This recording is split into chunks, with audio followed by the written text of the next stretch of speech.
A Bíblia é luz no meu coração, ilumina meu caminho na escuridão. Graça e paz, amados, tudo bem? Queridos, parabéns para você, você chegou até aqui. Nós chegamos no segundo livro do Novo Testamento, em Marcos. Eu não lembro se eu cheguei a comentar sobre o livro de Mateus, que o livro de Mateus foi escrito somente para os judeus. Eu acho que eu falei, né? Então, cada evangelho tem uma direção. Mateus foi escrito para os judeus, apresentando Jesus como homem e como Deus que veio para a própria terra e para seu próprio povo, mas o seu povo não o quis.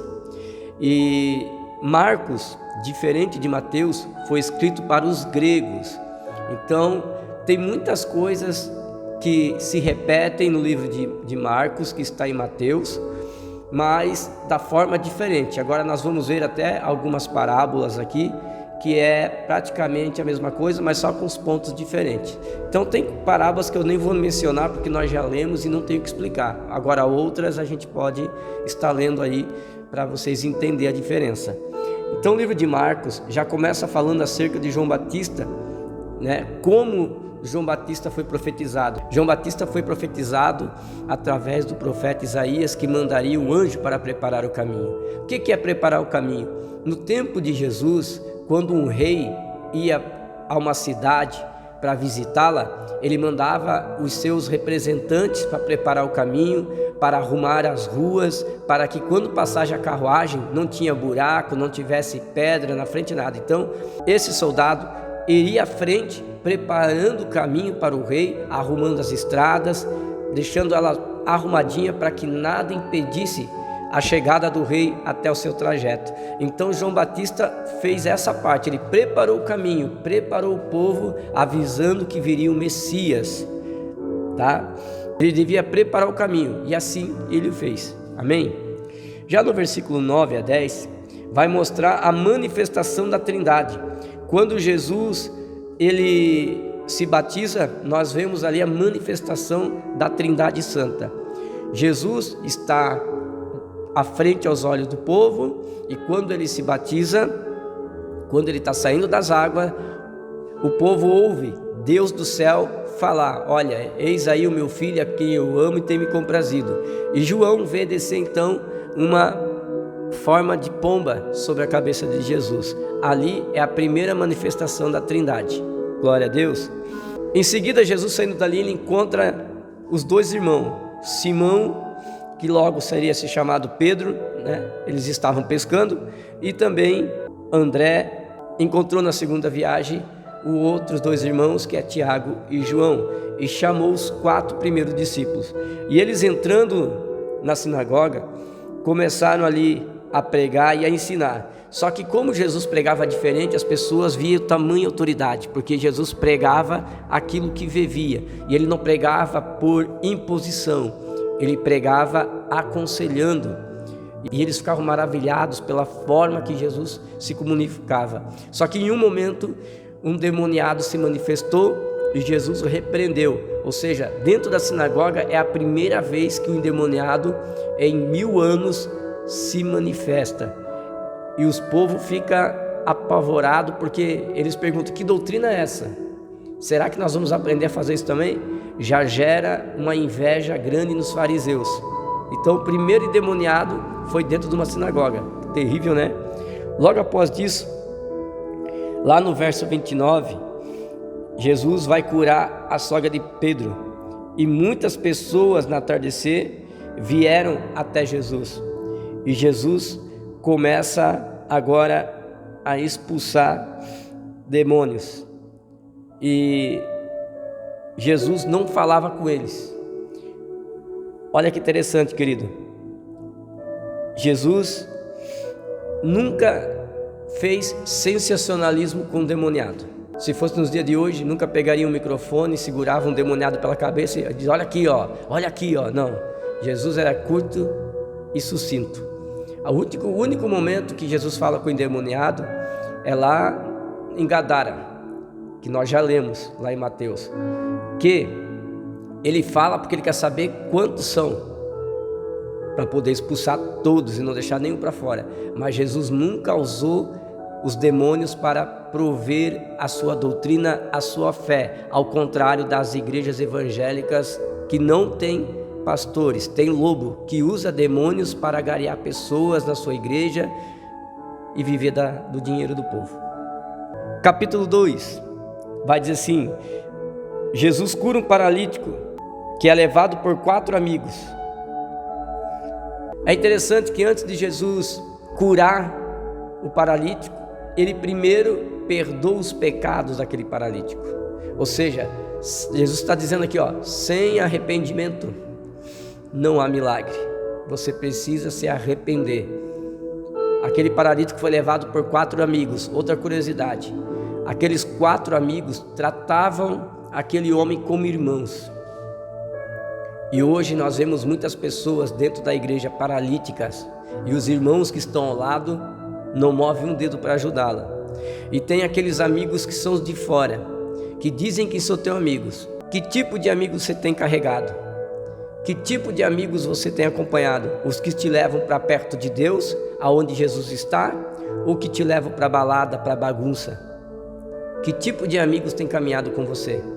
Porque no mundo você não tem amigo, você tem colega. Enquanto você tiver carne, cerveja, dinheiro e carro para dar carona, eles estão na tua porta. Fica desempregado e doente para tu ver aonde tu vai ficar.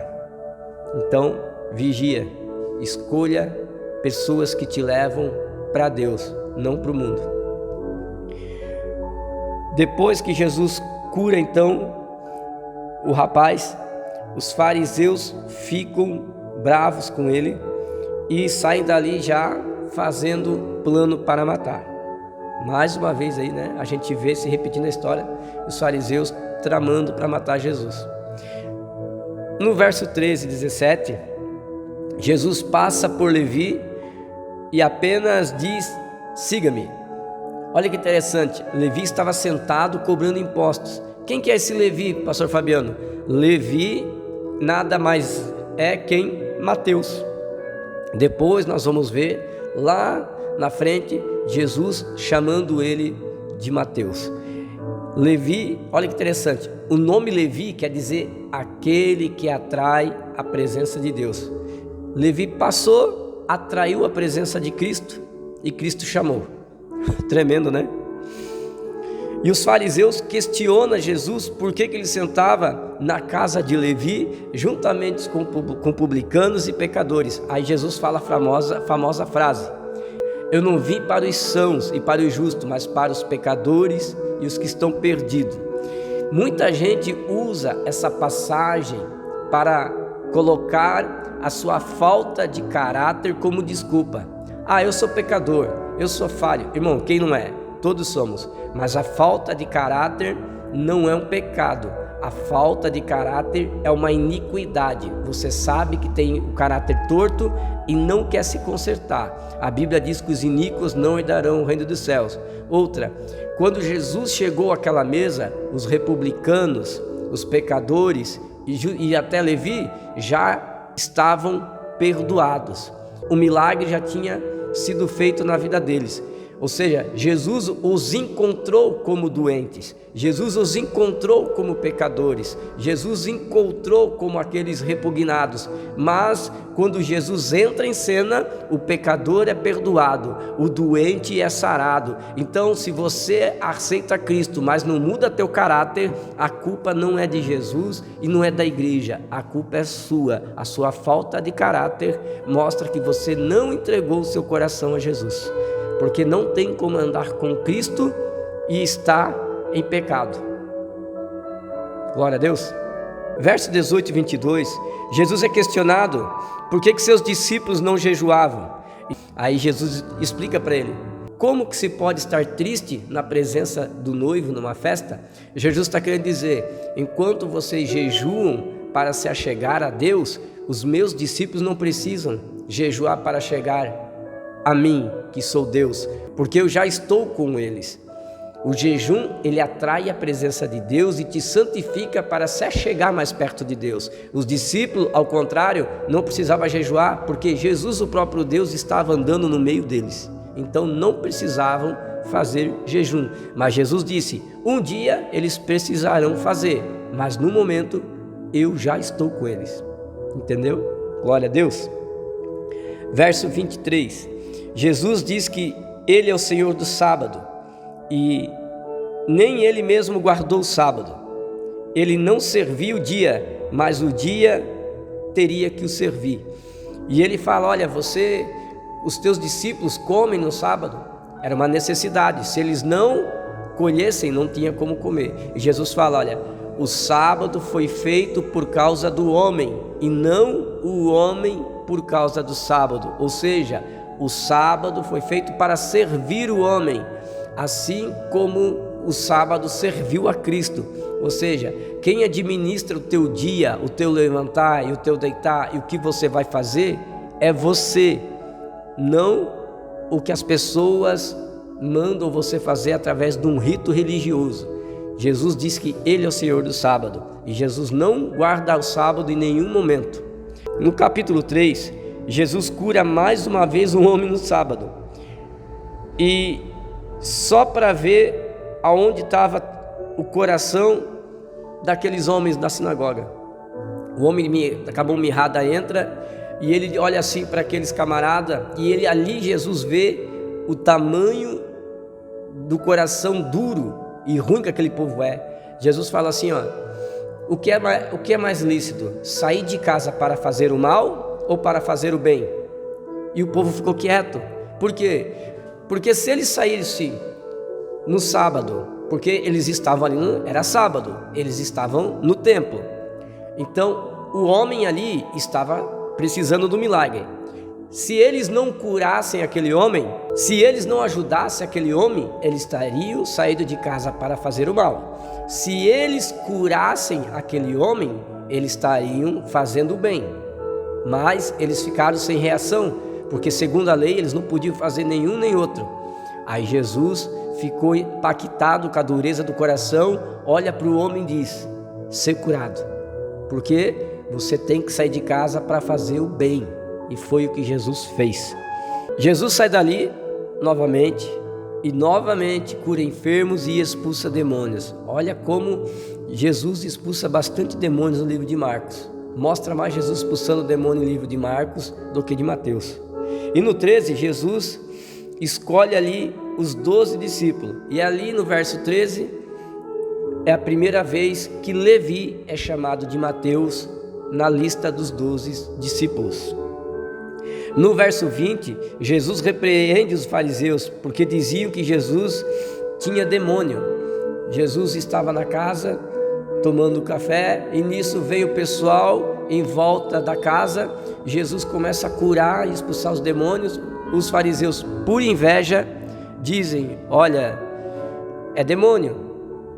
Aí Jesus se irrita e diz: olha, vocês podem falar de mim, do Pai, mas não há perdão para aqueles que blasfemam contra o Espírito Santo de Deus.